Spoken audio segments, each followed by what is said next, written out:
आयुर्वेद में घी का प्राधान्यता जो है वो हम शब्दों से बता नहीं सकते हैं।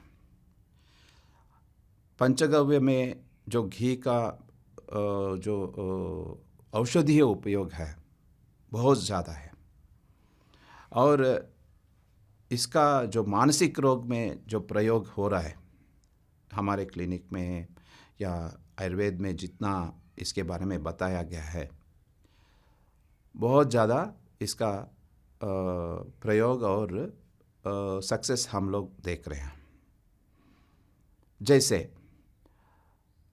आयुर्वेद में अगर 30 से ज़्यादा घृत बेस्ड मेडिसिन्स अगर औषध बताया गया है, उसमें से मानसिक रोग में प्रयोग होने वाले जो घृत कल्पना है वो ब्राह्मी घृत है, सारस्वत घृत है, महाकल्याणक घृत है, महापंचगव्य घृत है, पंचगव्य घृत है, अष्टमंगल घृत है, महापैशाचिक घृत है।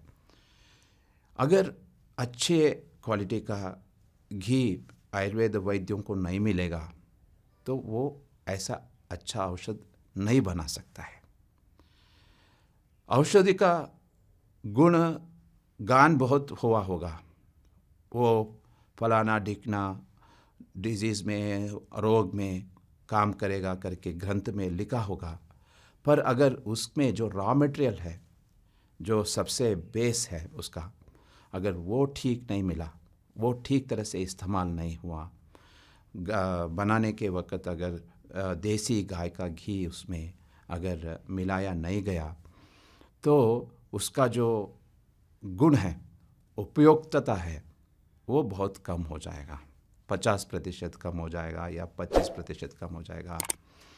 तो इसलिए आज के ज़माने में जैसे देसी गाय का संख्या घटते जा रहा है, एक आयुर्वेद वैद्य के तौर पर हमें बहुत डर लगता है कि आगे जाने वाले जनरेशन्स में, आगे आने वाले पीढ़ियों में अगर सही पंचगव्य का रॉ मटेरियल नहीं मिलेगा, गाय का ऐसे ही संख्या देसी गाय जैसे गिर गाय या कांकरेज गाय या नेल्लूर गाय, ओंगोल गाय, तारपारकर, ऐसा साहिवाल, अगर ऐसे जो हमारे देसी नस्लें हैं वो अगर कम होते जाएगा तो आगे आने वाले पीढ़ियों का इलाज कैसे होगा।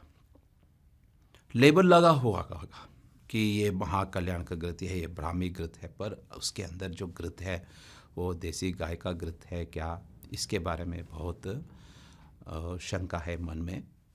पर अभी इसके उपयुक्तता के बारे में भी मैंने बताऊंगा, पर आगे आने वाले पीढ़ियों के लिए हमें देसी गाय का अगर रक्षा नहीं करेंगे तो आयुर्वेद बर्बाद हो जाएगा, आयुर्वेद का जो प्रैक्टिकल एप्लीकेशन कम होते जाएगा। तो अगर हमारे पास कोई बीमारी जैसे एंग्जाइटी डिसऑर्डर लेके आता है तो हम ब्राह्मी घृत या महाकल्याण का घृत उपयोग करते हैं।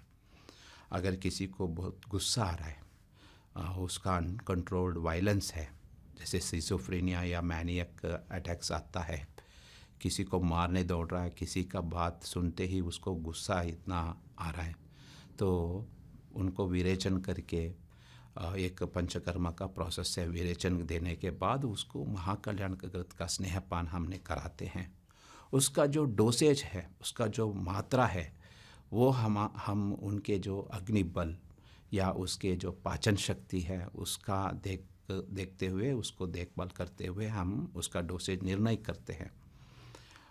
बहुत उत्तम मात्रा 20 ग्राम तक हम दे सकते हैं। अगर अल्प मात्रा 2-2.5 ग्राम या 5 ग्राम तक हम देते हैं। इसका अनुपान हम हमेशा उष्ण जल देते हैं और इसको हम हमेशा नहार पेट या खाली पेट दिया जाता है, क्योंकि इसका पचन होना इम्पॉर्टेंट है। क्या होता है जब आप घी देते हैं, घृत से बना हुआ दवाइयाँ देते हैं, तो अगर इसको मॉडर्न साइंस में आपको बताना है तो मॉडर्न साइंस में वाइटामिन्स का जो डाइजेशन या अब्जॉर्प्शन होता है वो फैट सॉल्युबल डाइजेशन होता है। फैट सॉल्युबल वाइटामिन्स रहता है जिसका अब्जॉर्प्शन अच्छे फैट्स के रहने से ही होता है। जैसे vitamin A, vitamin D, vitamin E, vitamin E के जो है, अगर अच्छा फैट्स आप नहीं लेंगे, अच्छे सोर्स ऑफ फैट्स आप नहीं लेंगे जैसे घी खाना मना है आपके लिए, या हृदरोग हो जाएगा, आपके मन में शंका है, डाउट्स दूसरों ने पैदा कर दिया आपके मन में कि तो आपको ये विटामिन्स का डेफिशिएंसीज होना शुरू हो जाएगा। जब ये विटामिन्स का डेफिशिएंसीज हो जाएगा तो आपको ऑटोमेटिकली स्ट्रेस बढ़ेगा, एंग्जाइटी बढ़ेगा, टैकीकार्डिया बढ़ेगा, और ब्रेन में जो सेल्स का रिपेयर और रिजनरेशन होना है वो स्लो डाउन हो जाएगा। जब ये स्लो डाउन हो जाता है तो आपको धीरे धीरे छोटे छोटे चीज़ों में फियर बढ़ते जाता है। कोई फ्रेंड का मौत हो गया, सुसाइड, आपने किसी का वायलेंट ये सुन लिया तो तुरंत, कोई वायलेंट देख लिया तो तुरंत आपको नींद नहीं आएगा, एंग्जाइटी हो जाएगा, हार्ट ज़्यादा टैकीकार्डिया हो जाएगा, हृदद्रव बोलते हैं, ऐसा हो सकता है। ये सब जो होना शुरू हो जाएगा, इन सब चीज़ों को इलाज घृत बेस्ड मेडिसिन से आयुर्वेद किया है। इसमें आयुर्वेद देखता है कि आपके मन में जो त्रिगुण है वो सत्व, रज और तमस।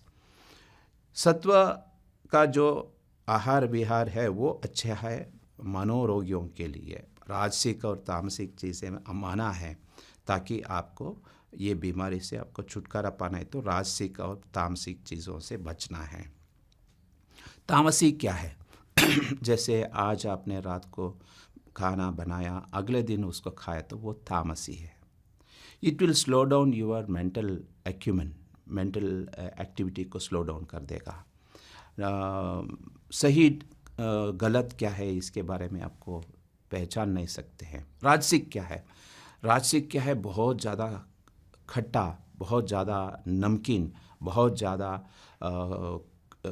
क्या बोलते हैं उसको, चिलीस जिसमें है, गरम मसाला है, या नॉन वेजिटेरियन बहुत ज़्यादा खाना, या बहुत खट्टा दही वगैरह जो खाना, पानी पूरी, इसमें से जो नमक है ज़्यादा, इमली है, ऐसे चीज़ों को बहुत ज़्यादा खाना आपके लिए, अगर वो दिमाग में आपके टॉलरेंस लेवल को कम कर देगा। धीरे धीरे आपको बहुत जल्दी से गुस्सा आ जाएगा, पित्त प्रकोप हो जाएगा। तो सात्विक चीज़ों को खाना है। सात्विक चीज़ क्या है? तो उसमें घी का रोल आता है। घी ही सबसे सात्विक आहार में सबसे बढ़िया एक द्रव्य है। तो इसका जो इस्तेमाल धीरे धीरे लोगों को पता चल रहा है। पहले लोग डरते थे घी खाने से, घी लेने से हृदरोग हो जाएगा, कोलेस्ट्रॉल बढ़ जाएगा, पर हमारे क्लिनिक में जो हम रिजल्ट देख रहे हैं उल्टा है। जिसको कोलेस्ट्रॉल बढ़ा हुआ है उसको कोलेस्ट्रॉल घट रहा है। जिसका HDL जो बोलते हैं, हाई डेंसिटी लिपोप्रोटीन्स बोलते हैं, जो आपके लिए हानिकारक नहीं है, सही है, आपके हेल्थ को बरकरार रखता है। हम देख रहे हैं कि अच्छे देसी गाय का घी लेने से HDL बढ़ रहा है। उल्टा जो बैड कोलेस्ट्रॉल है वो बाहर चले जा रहा है, आपके लीवर के थ्रू वो बाइलरी सर्कुलेशन से बाहर फेंका जा रहा है। तो ऐसा है, धीरे धीरे हम भी अपने क्लिनिकल प्रैक्टिस में जो भी पेशेंट्स आते हैं, हमारे फ्रेंड्स हैं, रिलेटिव्स हैं, उन सब लोगों को इसके बारे में एजुकेट करते करते करते धीरे धीरे अब एक जानकारी होने लगा। जो ब्रेन वॉश हुआ था कि घी के विरुद्ध जो वातावरण बना था वो अभी उल्टी दिशा में चल रहा है। सही ढंग के, सही क्वालिटी के घी के लिए बहुत डिमांड बहुत बढ़ रहा है, धीरे धीरे वो वापस आ रहा है।